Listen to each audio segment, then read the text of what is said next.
النهاردة حابة أتكلم عن موضوع دي بلوجر تيك توكر، يعني بلوجر وتيك توكر.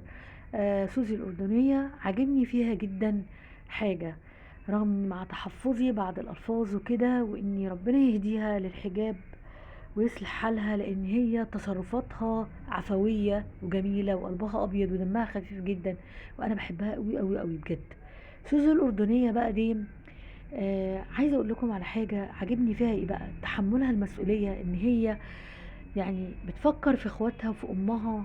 كل اي حاجة تجيبها بتفكر في امها واخواتها، رغم العلاقة اللي هي ما بينها وما بين والدها انها علاقة يعني تكاد تكون يعني زي ما اقول لكم فترة، يعني هي اتحملت مسؤولية نفسها، لانها بتحاول ترضي الجميع وترضي ابوها وترضي امها وترضي اخواتها. ففي حاجة بقى مستفزاني، اللي هو خطيبها ده كان قبل كده، يعني سؤال، هو ساعة ما انت سبتها ما انت اللي سايبها، بعدين طالع بتشكك في امرها وتقول ان هي عاملة ترند قبل كده علشان هي اللي قايلة نسيب بعض، وان هي اللي عاملة الترند ده. بعد كده انت اللي سبتها وبتقول طلع وقال خيرها في غيرها، وهي قالت له يهديك يرضيك يا ابني، ما تشمتش حد فينا يا ابني، وحافظت على العلاقة يعني لأبعد الحدود. يعني البنت بصراحة يعني على قدر من الحكمة والعقل، على قد من هو تبان لك انها مثلا ان هي صغيرة مش فاهمة حاجة، لانها متمسكة بالعلاقة كانت ما بينها وما بين خطيبها جدا جدا، وحاولت ان هي يعني مثلا بمعنى ان هي عايزه يعني ايه اي حاجه تاتش يحصل بينهم، يوصلوا لايه للتفاهم، ما يحصلش للانفصال. لكن هو طلع وقال خيرها في غيرها، وهي يعني طب هتعمل ايه؟ هو بتقول كان بيتلكك لي، وبعد ما سابها وسافرت دبي بقى يقول ايه بحبها وهي ما بتحبنيش. استفزني قوي ان هي ما طب انت اللي سايبها وانت اللي بتتلكك وانت اللي قلت خيرها في غيرها وانت اللي مش عايزها، وتصورت مع حد كان وهي كنت مرتبط بيها، انت عايز منها ايه؟ وبعدين ما بتكتفيش بكده، لا بتطلع وان انت تغلط فيها وتقول وشها مش عارف زي ايه، شعرها مش عارف فيه ايه، وبتغلط. طب انت اللي سايبها، وشويه تقول انا بحبها، وشويه طالع دلوقتي ان انت بتذم فيها وتقول فيها وفيها وفيها. انت عايز منها ايه؟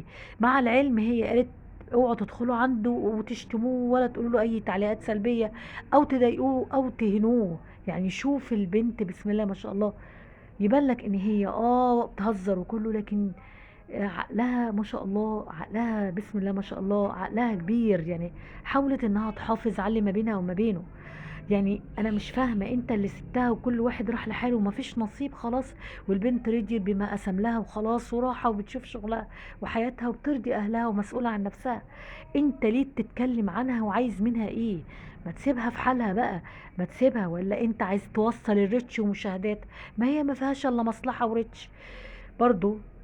في ناس واحدة ما يعني من اللي بتدافع عن خطيبها ده وتقول هو مش محتاج يوصل لريتش او مشاهدات، هو بدليل انه راح البرنامج. لا، هو راح البرنامج اللي راحه في في احد البرامج، راح علشان هي اصلا الناس عرفوه منها، وطلعوا البرنامج ده علشان هو اصلا يتكلم على سوزي، علشان اصلا هي الناس ما تعرفوش الا من سوزي، والناس طلبوا البرنامج علشان يتكلموا على سوزي. اي تعليق سلبي بيخشوا له الناس زي ما بتقولي كده، وان الناس عارفاه، فهو الناس ما عرفتوش الا من سوزي بصراحة. فخدي بالك يا بنتي، اتمنى انك انت تاخدي بالك كويس قوي. يعني في شخص ما مش عايزه اقول ذكر اسامي برضو، فخدي بالك الناس بتخشلك في اللايفات وفي الفيديوهات علشان عايزين يوصلوا ريتش ومشاهدات. يمكن يكون حد يحبك، انتي تتحبي بصراحة. بس عايزة اقولك على حاجة، خدي بالك، خدي بالك كويس جدا جدا جدا من اي حاجة او خطوة هتخطوها، اي خطوة هتعديها او تخطوها لازم تاخدي بالك، او هتخطيها يعني. خدي بالك ان لازم البني ادم يحبك لشخصك قبل ما يحبك عشان هو عايز منك مصلحة، مصلحة. فخدي بالك، خلي الشخص ده يحبك عشان شخصك، مش عشان اي حاجة تانية. فخدي بالك، وخدي بالك يا ريت تنتبهي لدراستك وتنتبهي، لان الدراسة مهمة جدا. ما ينفعش ان انت تمشي في المجال، وليه ما تمشيش وانك انت تمشي في المجال اللي انت ماشية فيه وفي نجاحك، وفي نفس الوقت تروحي وتكملي دراستك، ويا ريت تنتبهي من دلوقتي، ولان يا دوب تلحقي، لانك انت علم علوم، فيا دوب تلحقي من دلوقتي وذاكري. وانا بحبك جدا، وذاكري وخدي بالك من نفسك.